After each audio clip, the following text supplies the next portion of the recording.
Guys, kalian pernah nggak sih merasa kalau hidup kalian itu susah, sengsara, waktu kecil gitu ya? Menderita, dulu itu aku menderita loh gitu, dulu aku tuh begini-begini loh, itu enggak sih, ya kan? Seperti kisah yang satu ini guys, aku mau menceritakan kisah dari seorang cowok, ini kisahnya sedih banget ya. Semoga aku bisa membawakannya dengan baik gitu, bisa menyampaikan apa yang Mas Kuat itu rasakan gitu ya. Ini kisah ini terjadi di tahun 80 90 gitu guys. Seorang anak cowok namanya Kuat. Kuat ini terlahir 4 bersaudara, 2 cewek, 2 cowok. Kuat nomor 2, yang pertama kakaknya cewek, tapi di sini kita tidak akan bahas kakak adiknya ini ya, kita hanya akan bahas Kuat dan keluarganya, bapak ibunya gitu ya, terpentingnya itu. Dan bapaknya Kuat ini seorang PNS, ibunya ART biasa. Pada waktu itu, karena PNS, beliau dipindah tugaskan waktu masih punya anak satu kakaknya si Kuat ini, beliau dipindah tugaskan ke area desa yang sangat jauh dari perkotaan, mungkin malah bisa dibilang itu di tengah hutan. Menempati rumah dinas. Nah, setelah beberapa tahun di sana lahirlah Kuat dan adik-adiknya itu.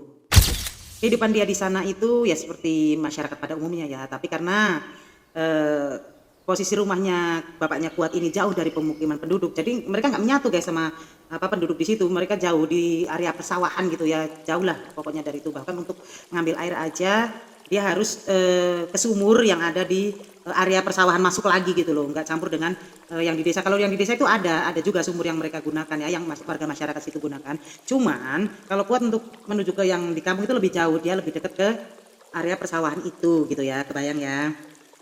Untuk menempuh sekolah saja Mas Kuat harus menempuh jarak 7 kilometer jauhnya. Itu jalan kaki ya, bisa sih naik mobil, naik angkot gitu, zaman dulu udah ada naik angkot. Tapi Mas Kuat lebih memilih untuk jalan kaki karena waktu itu Mas Kuat diberi uang saku sama orang tuanya itu sebesar 250 di mana waktu itu harga bakso aja segitu guys, 250 rupiah ya kan. Kalau mau jajan arem-arem itu, arem-arem apa ya guys, nasi yang dibungkus sama itu ya, warga Wonosobo pasti tahu lah. Itu harganya dulu 100 perak gitu ya, 100 rupiah. Gorengan itu 50 rupiah dapat 2 biji ya. Makanya kalau Mas Kuat itu naik angkot, itu sekali jalan atau berangkat itu bayarnya 100. Jadi kalau PP itu 200. Jadi untuk 50 dia cuma dapat gorengan ya guys. Makanya dia lebih seneng bangun pagi subuh gitu ya, semangat. Dia berangkatnya itu subuh-subuh pagi. Jadi biar bisa uangnya ini bisa berjajan gitu ya. Biasanya dia berangkat sama kakaknya atau kadang juga bareng sama warga anak-anak warga sekitar gitu. Nah, eh Mas Kuat ini kehidupannya baik, bahagia, dengan orang tua yang komplit, yang di sana itu notabene mereka sangat dihormati ya.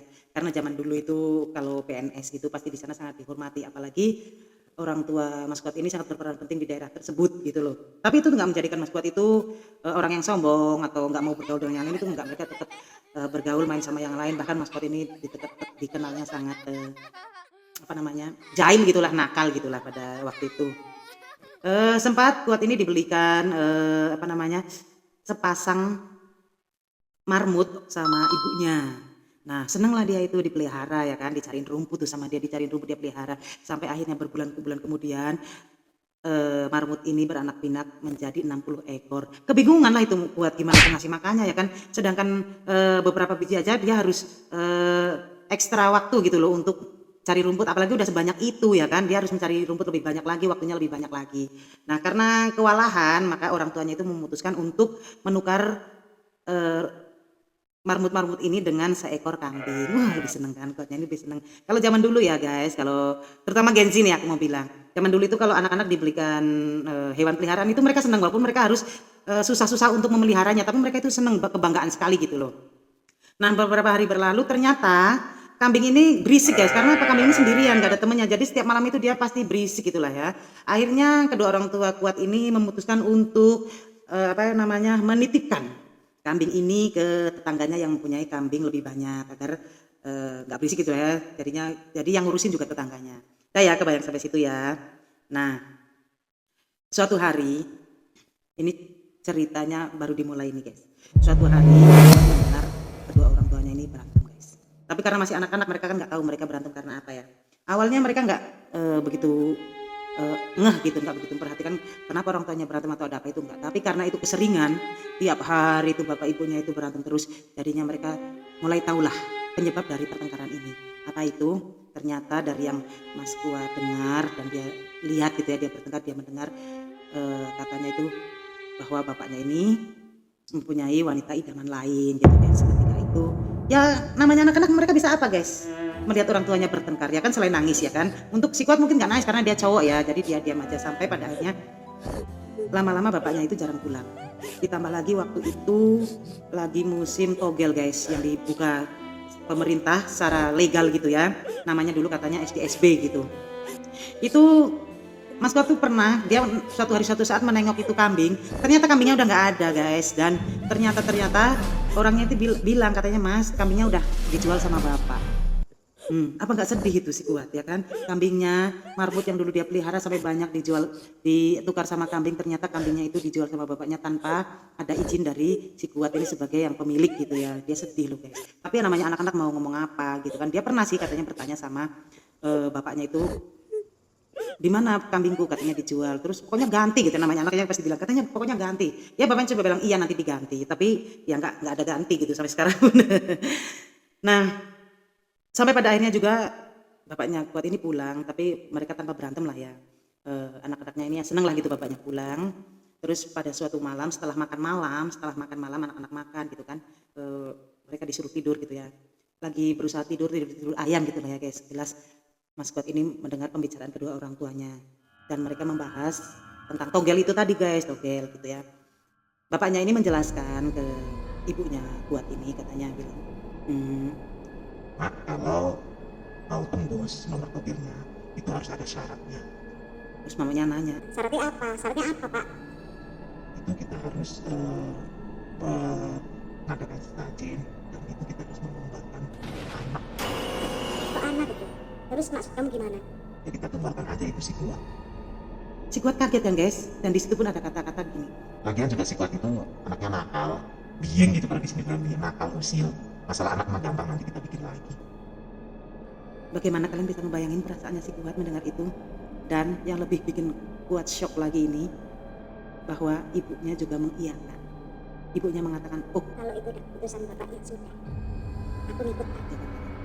kalian bisa bayangin gak guys perasaannya si Kuat yang mau tidur, udah setengah ngantuk, tiba-tiba mendengar kayak kata-kata itu.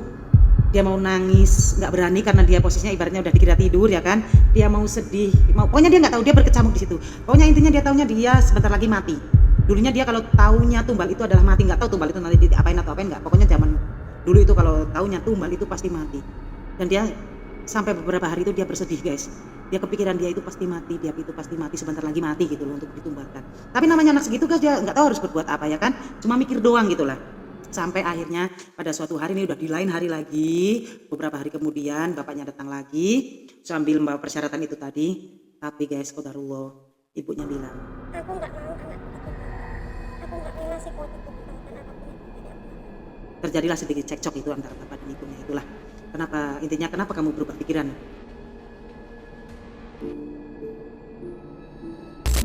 Karena penumbalan itu nggak jadi guys, akhirnya bapaknya Kuat ini pergi lagi dan akhirnya lama nggak kembali guys. Sampai pada akhirnya ibunya Kuat ini karena bingung ya di sana dia mau ngapain, ngasih makan anak aja bingung gitu kan. Akhirnya ibunya Kuat ini memutuskan untuk pulang ke kampung halaman dengan bawa 4 anaknya ini. Di sana Kuat juga nggak ada pamit ke sekolah gitu untuk pindah sekolah gitu, nggak ada. Pokoknya itu mendadak pindah ke kampung halaman ibunya, dan di kampung halaman ibunya itu ternyata ibunya itu tidak mempunyai rumah, dan rumah orang tuanya juga sudah dibagi antara kakaknya, adik-adiknya gitulah ya, saudara-saudaranya. Dan kebetulan ada ini rumah milik saudaranya nggak kepake, jadi ibunya Kuat ini dipersilahkan untuk menempati rumah tersebut. Tapi walaupun begitu guys, karena ibunya Kuat ini notabene kan ibu rumah tangga biasa, jadi dia kebingungan lah, bagaimana caraku memberi makan anak ya kan, dengan aku nggak bekerja, bapaknya juga udah nggak pernah ngasih uang gitu kan. Akhirnya ibunya memutuskan untuk Kuat ini dititipkan ke pamannya dari bapaknya itu. Ibunya bilang kalau dia sudah nggak sanggup memberi makan anak-anaknya ini, makanya karena Kuat cowok, kalau yang kakaknya kan cewek, adiknya cewek, yang cowok masih kecil banget gitu ya, nggak mungkin kan yang kecil banget itu yang dititipkan. Makanya diputuskanlah Kuat yang dititipkan ke pamannya ini. Sebagai anak kecil tentu Kuat nggak tahu harus ngomong apa, nggak bisa ngelawan, nggak bisa menolak ya kan, dia pasrah aja gitulah. Sampai akhirnya diantarlah si Kuat ini ke tempat pamannya. Di sana ibunya menyerahkan Kuat ke pamannya, dan pamannya pun mau nggak mau kan guys, dia juga ibaratnya terpaksa dong, ini anak kakakku ya kan, aku harus gimana gitu kan, menerima si Kuat ini, tapi dengan syarat guys, dia nanti mencarikan sekolah karena Kuat kan nggak ada surat pindah nih dari sekolah lama itu, jadi susah ya nyari sekolah lagi gitu kan, tapi tetap dicarikan. Akhirnya dia dapat di sekolah Yayasan Kristen BM itu loh guys ya kan, tahu dong semuanya ya untuk keluarga Wonosobo itu. Dan dia mengatakan kalau saya sanggup memberi anak ini makan, tapi mohon maaf saya tidak sanggup untuk memberi uang saku ke sekolah, karena dia juga mempunyai anak yang dua yang masih kuliah, satu SMA gitu kayaknya ya, terus ada dua sih yang kerja, tapi yang nggak tahu, pokoknya dia alasannya seperti itu. Tapi orang tua Kuat ini, ibunya ini memaklumilah, ya nggak apa-apa, yang penting saya titip anak dulu lah gitu. Dan di situ Kuat ini ya guys, namanya anak titipan itu gimana sih ya kan, dia tetap merasa tersiksa lah di rumah itu, dia nggak begitu cocok dengan anaknya. Kalau pamannya sih notabene kalau dilahir baik lah menurut dia gitu ya, tapi dia nggak tahu dalamnya, menurut dia sih enggak lah, soalnya untuk sesuap nasi aja dia harus cari rumput dulu guys di sana setiap pagi. Kan pamannya ini punya hewan peliharaan gitu ya, jadi setiap pagi Allahu Akbar guys, bukan dia dibangunin untuk sholat atau untuk mandi itu enggak, tapi dia dibangunin itu masih ngambil pisau, ngambil apa kalau di Wonosobo namanya arit ya, sama tali itu untuk cari rumput guys, hanya untuk sesuap nasi. Kalau Kuat itu belum cari rumput itu nggak dikasih makan, itu kalau pulang udah dapat rumput itu baru dikasih sepiring nasi pakai kecap, terus dikasih kerupuk, kalau enggak nasi putih pakai tempe goreng. Itu kalian bisa ngebayangin nggak sih guys, kalau zaman dulu itu namanya desa, apalagi di desanya itu daerah Kalibeber sana itu ya, itu ya kayak gitulah, subuh guys masih gelap gulita, nggak ada penerangan kan, notabene zaman dulu nggak ada penerangan, anak kecil harus sudah berangkat sepagi itu untuk mencari rumput guys, hanya untuk sesuap nasi. Kalian kebayang nggak? Bahkan waktu kalau pulang sekolah pun dia nggak peduli hujan, nggak peduli panas, Kuat itu ganti baju bukan langsung makan, tapi langsung cari rumput. Setelah pulang cari rumput baru dia dikasih sepiring makan. Bahkan dia untuk sepiring makan saja itu si Kuat dikasih, dia tidak berani nambah, itu hanya itu aja. Dan bahkan keluarga itu makan apa, masak apa itu si Kuat nggak tahu, karena dia nggak pernah berani ke area dapur katanya. Dia hanya berani ke area kamar dia sama ruang tamu, ruang tengah, dan air minumnya itu di ruang tengah udah ada ya, tapi untuk area dapur dia nggak berani. Untuk kamar mandinya itu terpisah di luar, jadi nggak kayak sekarang gitu ya di area dapur gitu, nggak, katanya kalau zaman dulu kan memang di luar gitu ya kamar mandi ya, makanya dia nggak pernah berani, apalagi kok membuka lemari atau nengok apa itu tutup saji ini apa itu, dia sama sekali nggak berani. Jadi dia nggak pernah tahu kalau keluarganya itu makan apa atau apa, yang penting apa yang dikasih itu ya. Nah sudah di rumah dia merasa tersiksa, merasa tertekan gitu ya guys, ya namanya juga ikut orang ya, harus begitu gitu ya. Di sekolah juga dia lebih merasa tertekan lagi guys, karena kenapa, sekolah BM itu kan notabene sekolahnya orang-orang punya lah ya, didominasi dengan Cina itu zaman dulu, pokoknya temennya itu kaya semua gitu. Yang paling nggak punya itu Mas Kuat sendiri, karena apa, dia aja untuk sekolah dia nggak ada saku guys, dia harus jalan kaki sejauh 5 kilo dari rumahnya ke sekolah itu, dia sama sekali sepeser pun nggak bawa uang ya kan.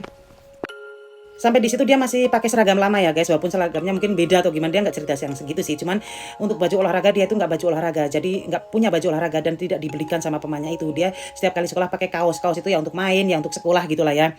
Bahkan sampai sepatu itu kan zaman dulu nggak boleh ya, mungkin sampai sekarang juga nggak boleh ya, nggak boleh pakai sepatu putih. Dan Mas Kuat itu hanya punya sepatu putih. Aku ngomongnya Mas Kuat gitu ya, soalnya saya kenal kan sekarang ya udah besar gitu ya guys, mohon maaf ya, saya kenalnya udah besar sama si Mas Kuat ini, tapi ceritanya kan zaman dulu gitu kan, nggak apa-apa ya.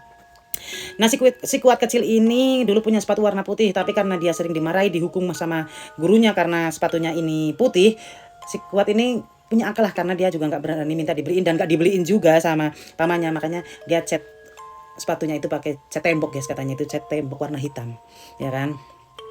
Di situ pokoknya dia sudah tertekan di rumah, di sekolah gitu ya, sampai berbulan-bulan, pertengahan kelas 2. Pokoknya kelas 2 itu hampir selesai itu, akhirnya dia memutuskan untuk pergi dari rumah pamannya itu, pulang ke rumah ibunya. Nah, ibunya biasa ya menerima aja lah gitu loh. Tapi di situ ibunya bilang, Kuat, karena ibu ini nggak mampu untuk ngasih makan kamu, ibu mohon pengertian kamu anak laki-laki, kamu harus berusaha sendiri cari makan, katanya. Dia terus ya Kuat nggak bisa ngomong apa-apa lah, iyalah dia mengiyakan aja. Dari situ si Kuat mulai belajar bekerja apa, mencari batu. Kebetulan adiknya ibunya ini ada yang satu kampung di situ ya, dia cari batu gitulah, dia ngebantu si pamannya ini cari batu di kali gitu ya, dikumpulin. Dia kadang dikasih duit gitu kan, kalau lebaran dia dikasih dibeliin baju, dibeliin sendal atau sepatu, terus dikasih duit, itu dia seneng banget gitu loh guys. Pokoknya kalau pulang sekolah itu dia pasti ngebantu pamannya ini. Sampai pada akhirnya ibunya ini punya pekerjaan guys. Awalnya dia bekerja itu karena ada saudaranya yang dagang ayam ya, jadi dia kerja sebagai yang cabutin bulu ayam itu loh. Terus ada lagi saudaranya yang jual pakaian. Akhirnya ibunya si Kuat ini memutuskan untuk jual pakaian keliling. Nah, kalau jualannya itu cuma dekat-dekat area situ, ibunya ini jualan sendiri ya kan. Dan kalau jualannya jauh itu apa namanya, Kuat harus membantu bawa pakaian. Pasti kan kalau mau jauh itu pasti bawanya banyak. Jadi si Kuat harus bawa itu taruh di kepala itu, bawa pakaian, bantu ibunya lah intinya.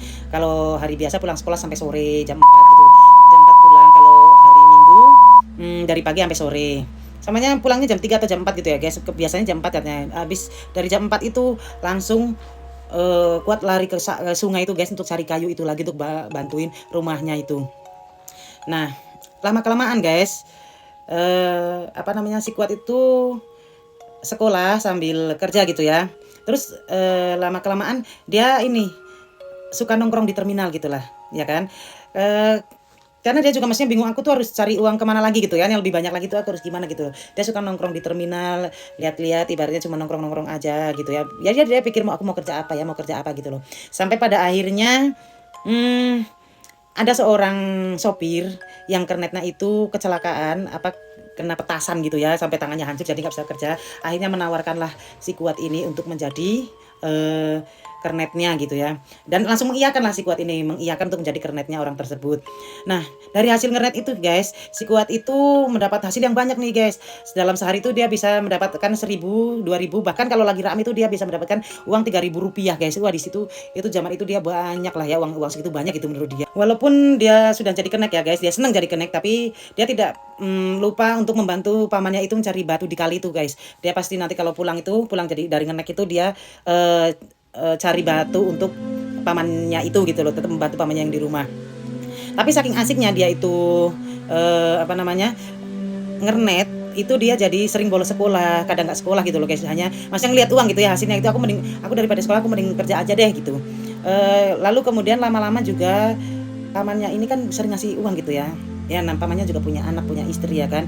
Mungkin istrinya juga sering ngerasa gimana gitu ya, makanya si Kuat ini nggak enak gitu loh sama keluarganya, sama bibinya, sama saudara-saudaranya lain, dia nggak enak. Sampai pada akhirnya dia memutuskan untuk tidak membantu lagi si paman ini, karena ya menjaga perasaannya si paman ini, dia akhirnya ngernet aja gitu loh. Dari keasikan ngernet ini guys, berbulan-bulan kemudian si Kuat memutuskan untuk nggak mau sekolah lagi gitu loh, pokoknya dia mau kerja aja. Nah, jalanlah beberapa bulan, jalan-jalan kerja sampai akhirnya pamannya yang lain dari ibunya itu tahu nih kalau si Kuat itu jadi kernet angkot gitu ya. Ditanyalah sama si paman ini, kemudian ditanya, kamu sekarang jadi kernet katanya. Iya, terus ditawarkanlah, si paman ini mengatakan ya udah ikut aku aja jadi kernet gitu ya, jadi kernet gitu ya. Ya karena Kuat nggak tahu lah harus ngomong apa, namanya anak kecil kan, diperintah oleh orang tua kan, apalagi itu saudara sama ibunya, ya dia nggak bisa berbuat apa-apa, nggak bisa menolak, jadi iya aja gitu loh. Dan di sini guys, ibaratnya keluar dari kandang macan masuk ke kandang singa. Mohon maaf ya. Di sini Kuat itu menceritakan bahwa pamannya satu ini lebih kejam lagi guys. Jadi selama dia ikut ngenek itu, si paman itu, dia nggak pernah diizinkan untuk duduk di depan. Kan pada umumnya yang depan itu isinya 2 atau 3 ya guys. Sopir, sebelahnya itu bisa 2 ya kan. Tapi setiap bawa barang itu untuk diangkut kemana, si Kuat itu tidak pernah diizinkan untuk duduk di depan, meskipun itu mau panas mau hujan apapun keadaannya tidak boleh. Padahal pada zaman dulu kan kondisi jalan di sana kan juga, jalan di desa itu kan masih sangat susah ya, sangat susah gitu loh. Pokoknya apapun keadaannya Kuat harus di belakang. Sampai sudah pernah pada akhirnya itu hujan gede guys, dia bawa batu, hujan besar, dia membawakan batu ke suatu kampung gitu ya, ke sebuah kampung, suatu kampung gitu. Dan di situ karena hujan besar guys, jalannya itu masih tanah, itu terjadi selip ya guys, selip. Akhirnya si Kuat ini inisiatif lah untuk ngambil batu untuk langsung ganjal si roda ini gitu loh guys. Tapi karena si Kuat ini nggak tahu tekniknya, pokoknya asal ganjal aja guys ya, asal ganjal si roda ini, sampai pada akhirnya si pamannya itu nginjek gas kenceng, si batu ini sampai kena ke dadanya si Kuat itu langsung katanya si Kuat sampai nggak bisa ngomong, sampai nggak bisa apa gitu loh. Dan itu pun dia masih tetap harus kerja gitu ya guys. Dan itu pun dia nggak istirahat ya, kerja aja gitu, langsung udah kerja lagi kayak nggak terjadi apa-apa gitu loh.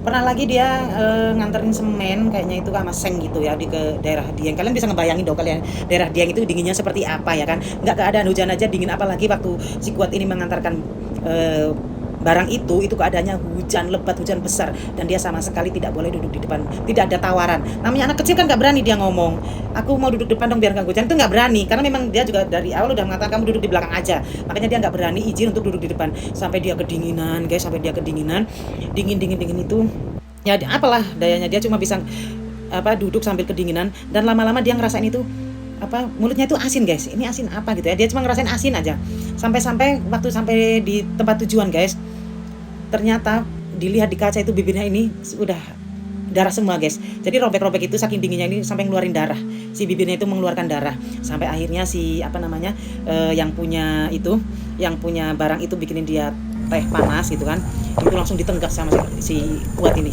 sampai si yang punya ini bilang pelan-pelan gitu aja udah nggak bisa, karena dia udah nggak ngerasa itu panasnya dari air itu, dia udah nggak ngerasa, pokoknya langsung tenggak aja kayak gitu. Kesedihan Kuat itu nggak cuma di situ guys, selain orangnya itu seperti itulah ya, pokoknya cuek sama dia juga galak dan kasar ngomongnya, itu pokoknya kasar sekali untuk seorang anak kecil lah guys. Di situ sebenarnya Kuat itu banyak banyak menderita lah di sana, itu banyak menderita, banyak buat nggak enak gitu sama dia, itu dalam kondisi yang nggak enak, bahkan untuk gajinya saja itu selalu seret. Dia sering nggak dikasih duit, bayarannya pun nggak tahu, oh aku bayarnya sehari berapa itu dia nggak tahu, pokoknya kalau si pamannya ini lagi pengen ngasih, yang ngasih aja, kalau enggak ya enggak, dan si Kuat ini nggak bisa protes apa-apa. Ceritanya itu masih banyak guys, aku udah capek, ceritanya itu masih banyak, nanti kita lanjut ke part selanjutnya ya kan. Buat kalian juga yang pengen ini kirim cerita boleh ya, nanti DM aku.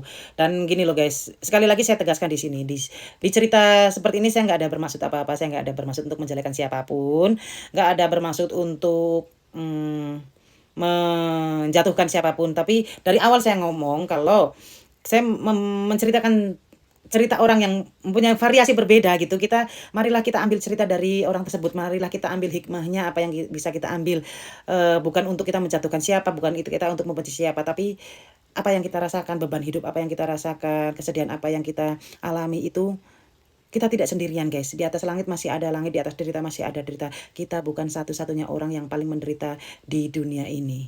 Oke? Oke guys, sampai di sini dulu ceritanya, nanti kita lanjut ke part selanjutnya, tunggu aja ya.